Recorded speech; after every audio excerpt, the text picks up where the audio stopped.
Najlepše priče o pustolovinama.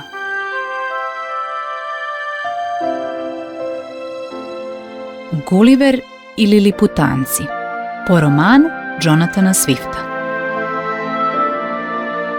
Doktor Lemuel Gulliver pošao je brodom na istočno-indijska ostrva i doživeo zaista neverovatnu avanturu.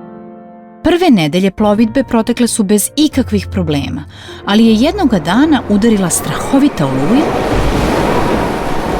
i njegov brod je potonuo. Od čitave posade jedini je Gulliver preživeo. Otplivao je do obale i iscrpljen zaspao na plaži. Kad se probudio posle nekoliko sati, veoma se iznenadio videvši da ne može da pomeri ni jedan deo tela. Od glave do pete bio je privezan za zemlju izuzetno tankim nitima. Naglo je trgao glavu i uspeo je da je okrene, pa video da ga je opkolila čitava vojska majušnih ljudi, visokih svega nekoliko centimetara. Doktor je pokušao da se oslobodi, ali odjednom ga je zasula kiša majušnih strela koje su ga bockale kao igle. "Hej, prestanite, boli me!" povikao je Gulliver.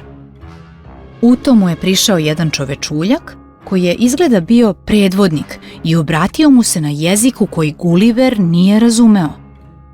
Ni čovečuljci naravno nisu razumeli Gullivera, no stomak mu je tako glasno zakrčao da su odmah shvatili da je gladan.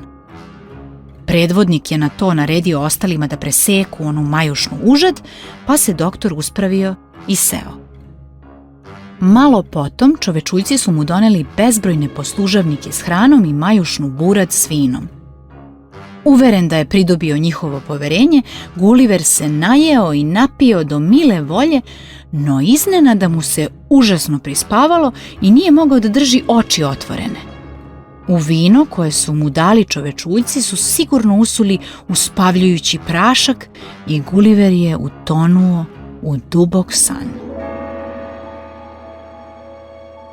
Kad se probudio, video je da je opet vezan u nekoj kući u kojoj je jedva mogao da stane.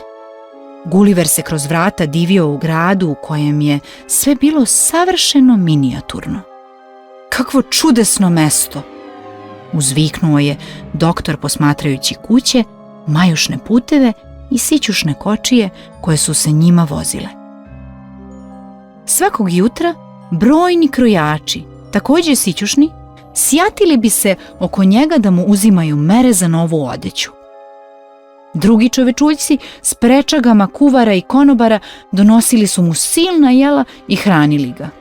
Međutim, kad god bi im Gulliver pokazao na lance kojima je bio okovan i zatražio da mu ih skinu, niko se nije obazirao na njega. Dani su prolazili i doktor je shvatio da postoji samo jedan način da zadobije poverenje tih majušnih ljudi koji su ga zarobili. Dodelili su mu učitelje da ga nauče jeziku tog čarobnog mesta zvanog Liliput, a jednog jutra Gulliver je zatražio da se upozna sa kraljem, pa su ga odveli pred njega. Gulliver je s mesta pao na kolena pred njim i stao da ga preklinje. "Vaše veličanstvo, molim vas da me pustite kući."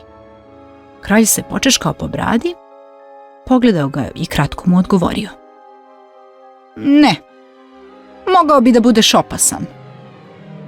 Kralj zapravo nije hteo da pusti Gullivera da ode jer je imao plan. Želeo je da ga upotrebi kao tajno oružje i porazi žitelje obližnjeg ostrva Blefusku sa kojima je odavno bio u ratu. Nedugo potom na horizontu su se ukazali neprijateljski brodovi spremni da napadnu Liliput. Kralj je pozvao Gullivera i izneo mu predlog: "Oslobodit ću te ako nas zaštitiš od napadača." Doktor je bez oklevanja prihvatio ponudu i pohitao da nađe gvozdene šipke. Savio ih je u obliku kuke i za svaku kuku privezao konopac, pa dobio tako nekakve ribarske udice. Zatim je otišao do obale, zagazio u vodu i otišao do neprijateljskih brodova.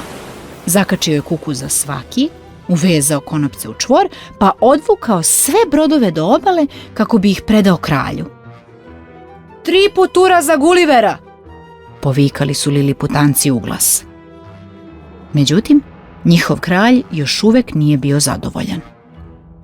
Sada kada smo pobedili vojsku Blefuskua, hoću da mi pomogneš da osvojim njihovo ostrvo, zapovedio je kralj Guliveru.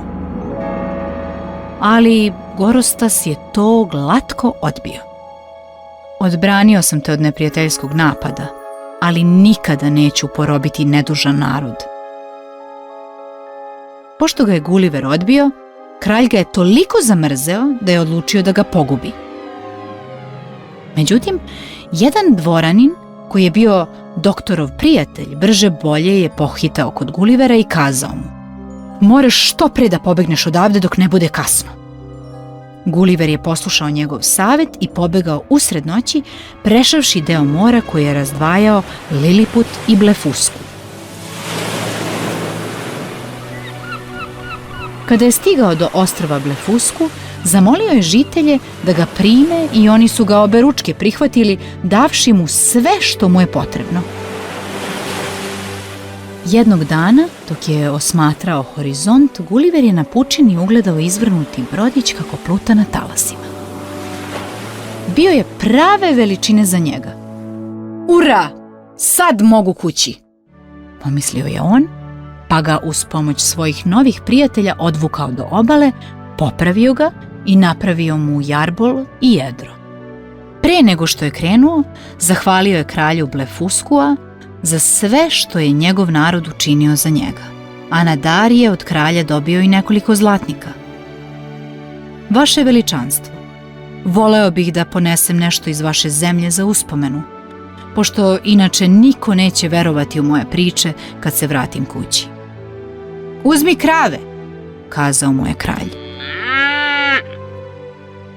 Guliver je poneo zalihe hrane i vode, zlato i sićušne krave, pa digao sidro i otisnuo se na pučinu. Nakon nekoliko dana plovidbe ugledao je u daljini jedan veliki jedrenjak. Vičući i mašući šeširom, uspeo je da privuče pažnju osmatraču, pa je jedrenjak promenio kurs i doplovio do njega. Ako me odvedeš kući, daću ti nešto sasvim posebno, kazao je Guliver kapetanu i pokazao mu majušne krave sa Blefuskua. Pa to je čudesno, uzviknuo je kapetan i s mesta pristao, a zamolio doktora da mu ispriča sve neverovatne pustolovine koje je dotle preživeo. I tako se, pričajući priču za pričom, Guliver napokon vratio kući.